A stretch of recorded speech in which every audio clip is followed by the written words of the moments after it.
and welcome to Storytime with One Big Hoax. I'm your host, Trina Hoax. Tonight we're sailing into one of Hollywood's most enduring and tragic mysteries, the death of Natalie Wood. A star who began her career as a child and grew into a breathtakingly beautiful Oscar nominated actress, Natalie Wood's life was cut short in a way that remains as murky and troubling today as it was on that fateful night in 1981.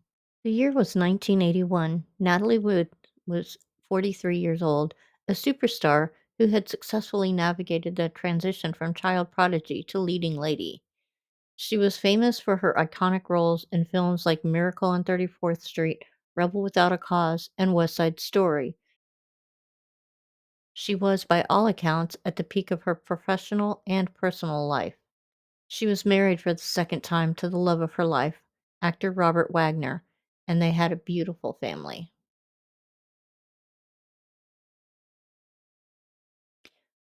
On the weekend of November 28th, they decided to take a trip on their luxury yacht, the Splendor. It was a Thanksgiving weekend getaway off the coast of Catalina Island. On board were Natalie, Robert Wagner, and their friend, actor Christopher Walken, with whom Natalie was filming a movie. The yacht's captain, Dennis Davern, was also present. What started as a relaxing weekend turned into a nightmare.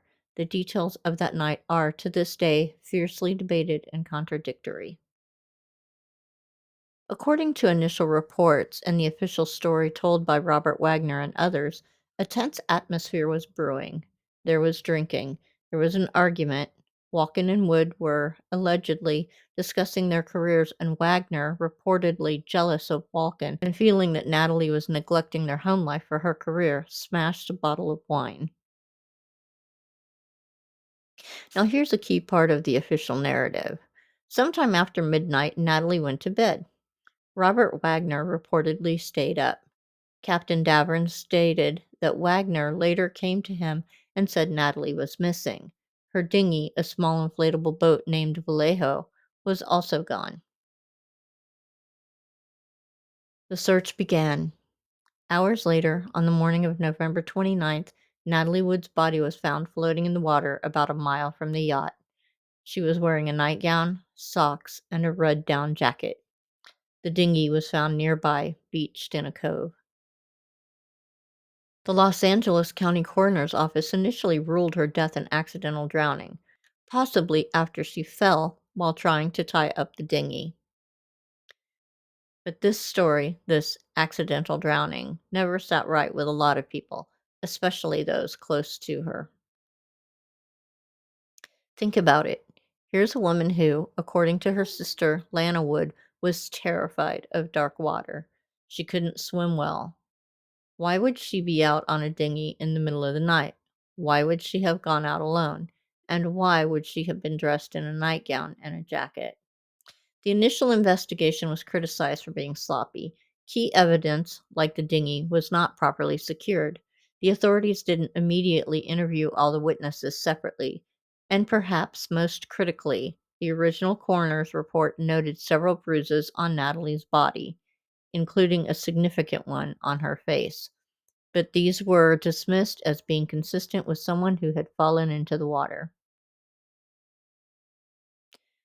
Fast forward almost 30 years later. In 2011, the case was reopened. The catalyst? Captain Dennis Davern. Davern, who had always maintained that the official story was a cover up, went public with a shocking new account. He claimed that the initial story was a lie. He alleged that there was a major fight between Natalie and Robert Wagner that night, a fight he could hear from his cabin. He claims that after the argument, Wagner initially told him not to call for help and that there was a long delay before a search was initiated. This new testimony led to a seismic shift. The cause of death was changed from accidental drowning to drowning and other undetermined factors. The coroner's office noted that the bruises on Natalie's body could be consistent with an assault. Robert Wagner has always maintained his innocence. He has consistently denied any foul play and has cooperated with investigators. He wrote about the night in his memoir, Pieces of My Heart. and he stated that he believes Natalie slipped and fell while trying to secure the dinghy. He describes feeling a profound sense of loss and guilt. But in 2018, the LA County Sheriff's Department publicly named Wagner a person of interest.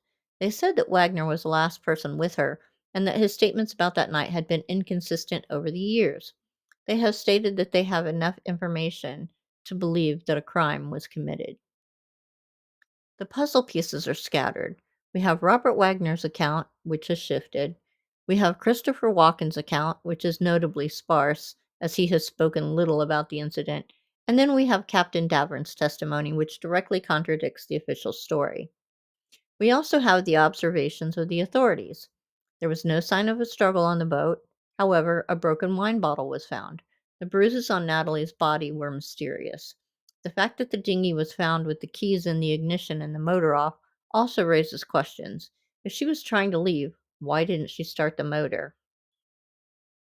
So, what happened to Natalie Wood? Did she, as Wagner has maintained always, accidentally slip and fall while trying to secure the dinghy in a drunken stupor? Or was there a violent argument that night, and did she end up in the water in a way that was far from an accident? Was she pushed? Did she fall while trying to get away? The truth of what happened on the deck of the Splendor on that dark November night may be lost forever. The case remains open, but without new concrete evidence, it's likely we may never know for certain. The death of Natalie Wood is a story of glamour, of jealousy, of ambition, and ultimately of a beautiful life cut short, leaving behind a legacy of unanswered questions. Thank you so much for joining me for this episode of Storytime with One Big Hoax. I hope to see you in the next one. Thank you.